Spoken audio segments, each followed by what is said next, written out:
Hi, my name is Sophia Daly, and today I will be discussing my research paper entitled The Application of CRISPR-Cas for Single Species Identification from Environmental DNA.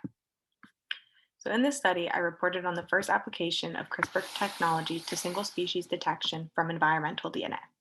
Environmental DNA, or eDNA, is used to monitor biodiversity and track invasive species from the organic matter they excrete.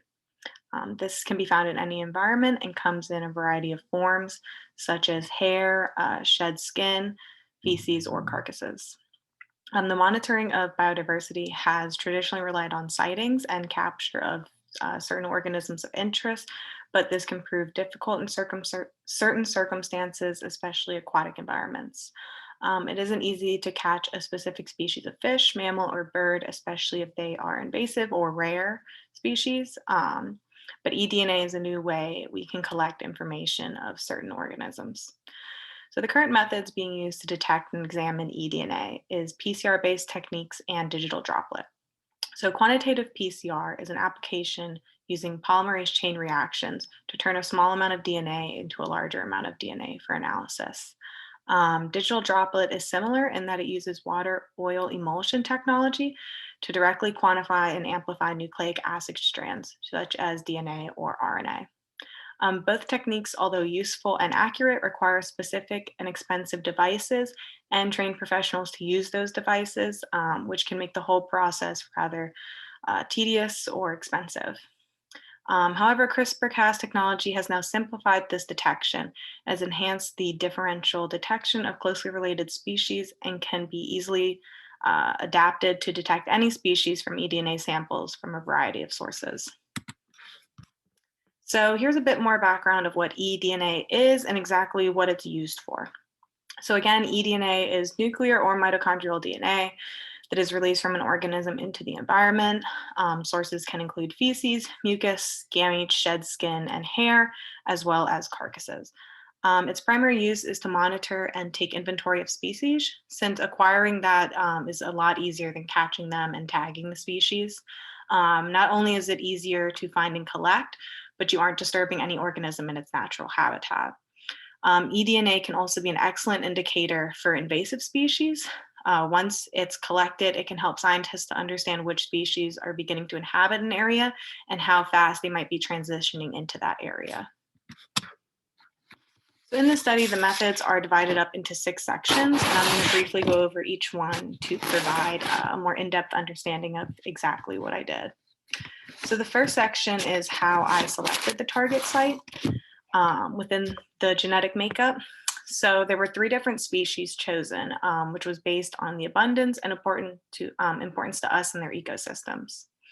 So the 3 species I chose are Salmo salar, which is Atlantic salmon, Salmo truta, which is brown trout, and Salvelinus alpinus, which is Arctic char. All 3 of these species inhabit and are indigenous to certain rivers in Ireland, which I sampled for my study. The target site that was selected for the identification using CRISPR resided within the NADH dehydrogenase subunit 5 gene, which was found in each fish. This meant that the greatest genetic difference between all 3 fishes was found in this specific gene. So this would be the one that CRISPR would use to identify each species from the water samples. In the next section, section 2, PCR assays were used to target subunit 5 gene for the salmon and trout. However, the subunit in the char had showed considerable differences and therefore was excluded from the rest of the experiment, although it was used in the results to show the analysis between the salmon and trout. Recombinant clone DNA of both the salmon and trout was created during this process as well, and this is going to be used for later analysis against the DNA samples we find and test. So in the third section, the tissue DNA extraction, the DNA from both the salmon and trout was extracted from tissue samples of commercially available fish. To confirm species identity, a mitochondrial DNA region was amplified and confirmed using sequencing and previously published generic fish primers and conditions. So in this fourth section, I explain in more detail how I acquired my water samples. So water samples were collected from 4 Irish rivers and assembled for eDNA analysis.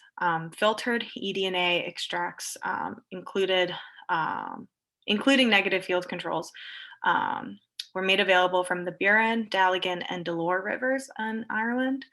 At the Sravagar River, probably pronounced that wrong, water samples had to be collected in sterilized bottles and filtered through sterile cellulose nitrate filters using a vacuum. I also collected one negative control consisting of distilled water that was exposed to air and then filtered for each sampling session. So all the work with the eDNA was also carried out in a dedicated low copy DNA laboratory to minimize potential contamination in the water samples.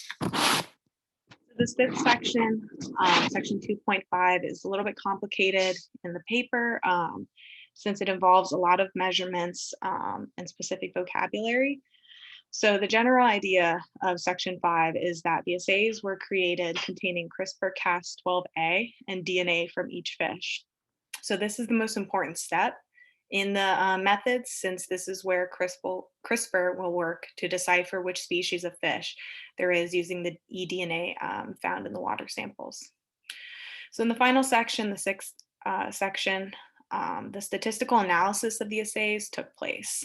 So the background corrected fluorescence values were calculated by subtracting fluorescence values obtained from reactions carried out in the absence of target DNA.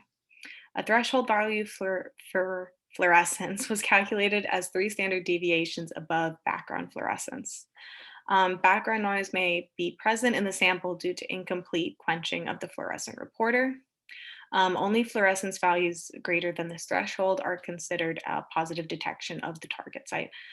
To calculate results, a 2-sample t-test assuming unequal variances was carried out to compare the fluorescence output of the test samples to the fluorescence values of the negative control. So now we're going to go over the results. And again, these are divided up into 3 sections. And each of the graphs and diagrams shown for each section is going to explain the general overview of each one. So in this first section, in this first diagram, it's basically showing the entire methods process, which is how the DNA was sampled, filtered, extracted, amplified, and then detected using the fluorescence quenching. So this, the CRISPR-Cas technology uses a specific kind of CRISPR-Cas, the Cas12a. And so this specific RNA-guided ribonuclease functions similarly to the Cas9 that we're used to seeing, in that it also binds guide RNA that directs it to a specific sequence of DNA in order to catalyze a double-stranded break. So Cas12a binds to its target sequence and gains a single-stranded DNase that can be used for diagnostics.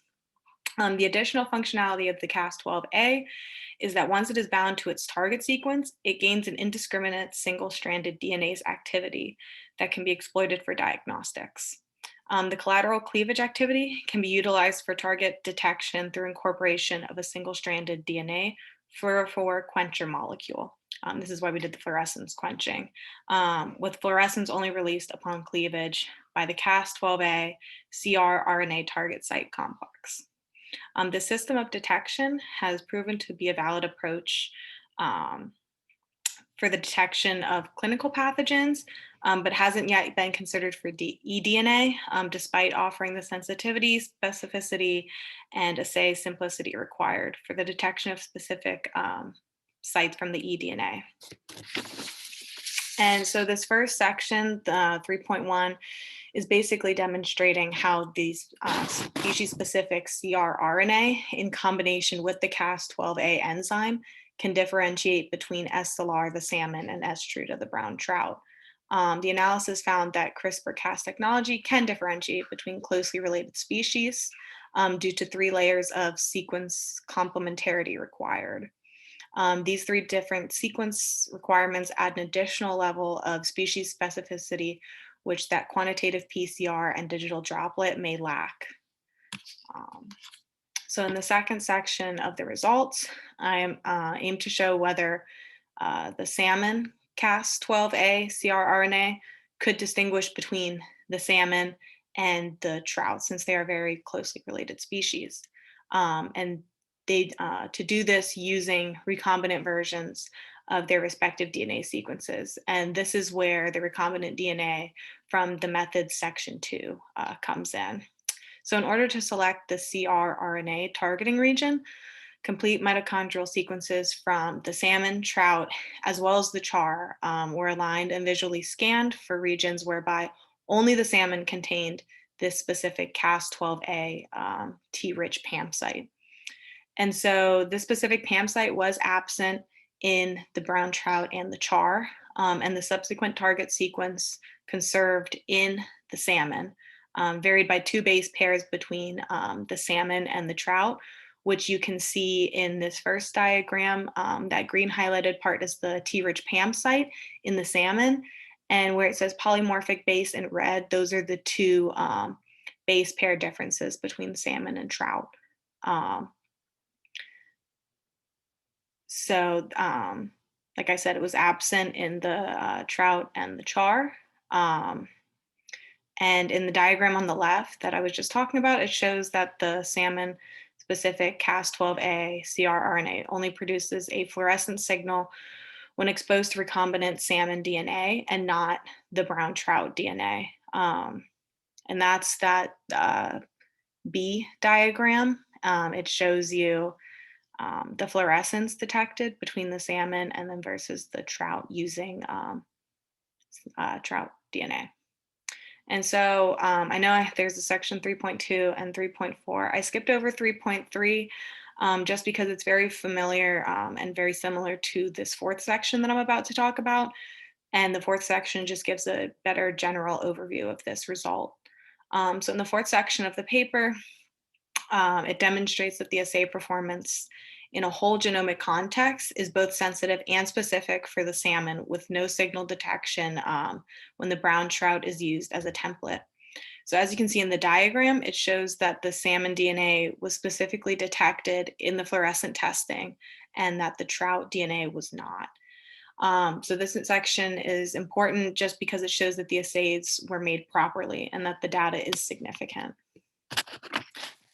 So in this discussion section, I wanted to talk about why the paper is important for further research. I wanted to reiterate that eDNA is very effective in monitoring biodiversity in all environments, aquatic or terrestrial.